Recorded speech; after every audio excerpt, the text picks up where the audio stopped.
Hi, my name is Evie Deleon, and I am going to discuss cultural diversity. Cultural, what is that exactly?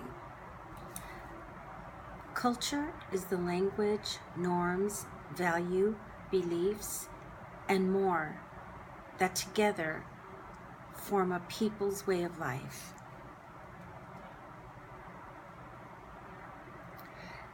Diversity is a growing trend.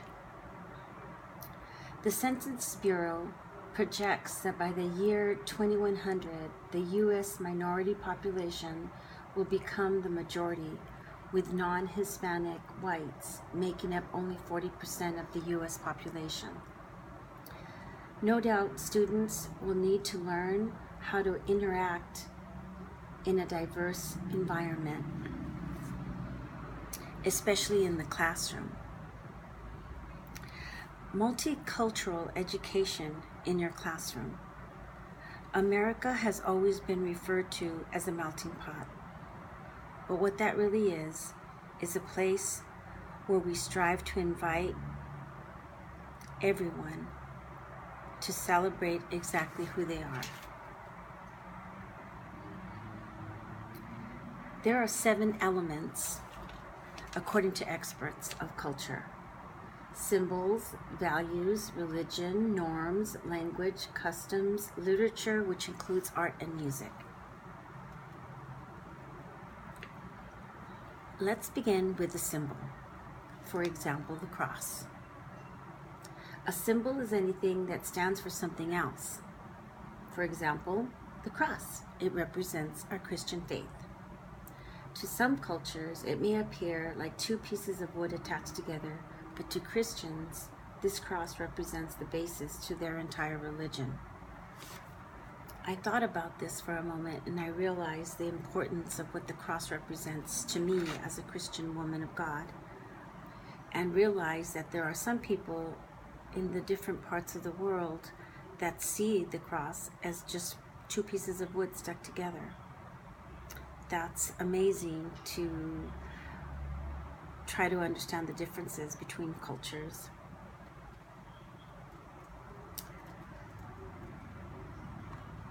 The other difference in culture is language, but I purposely chose Britain because they speak English just like people in America speak English.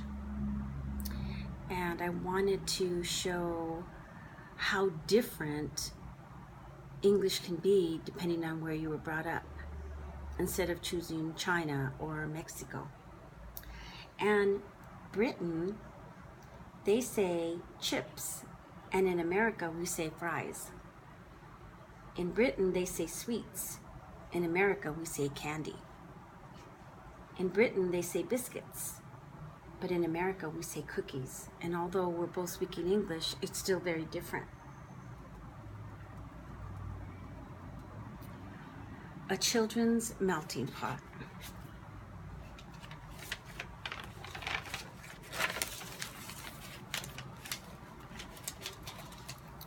Multicultural education is more than just celebrating Cinco de Mayo and tacos and piñatas, or even during Black History Month, people will read the latest biography on Martin Luther King Jr.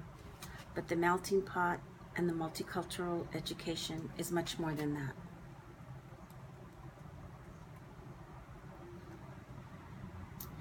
Students who attend schools with a diverse population can develop an understanding of the perspectives of children from different backgrounds and learn to function in a multicultural, multi-ethnic environment.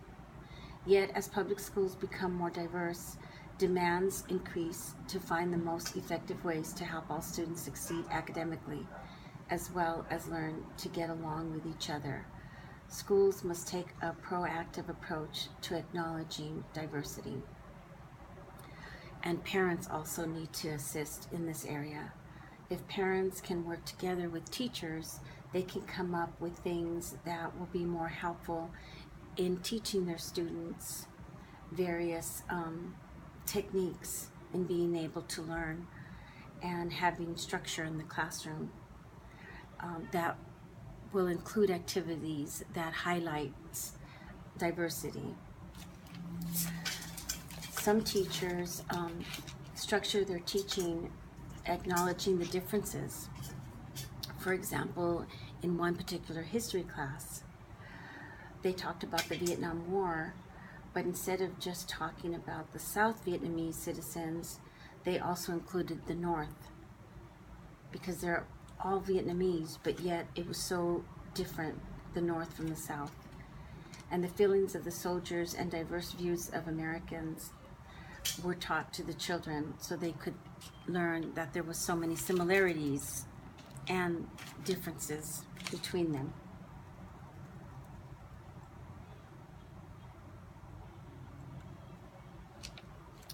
While the United States does not nationally mandate the study of a foreign language in public schools, many global schools around the world have incorporated such requirements. The Center of Applied Linguistics discovered that most countries have mandatory foreign language requirements for children beginning at 8 years old. However, in the United States, most students do not begin to learn another language until 9th grade or the age of 14. Studies have shown that when teaching a child a foreign language at an earlier age is more beneficial to them when they get into the later years of school.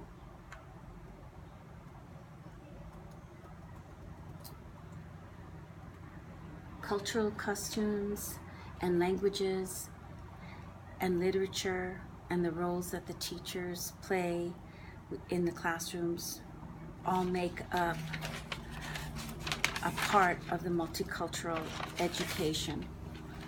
And we would like to welcome all students from different backgrounds. I hope you enjoyed this presentation. Thank you.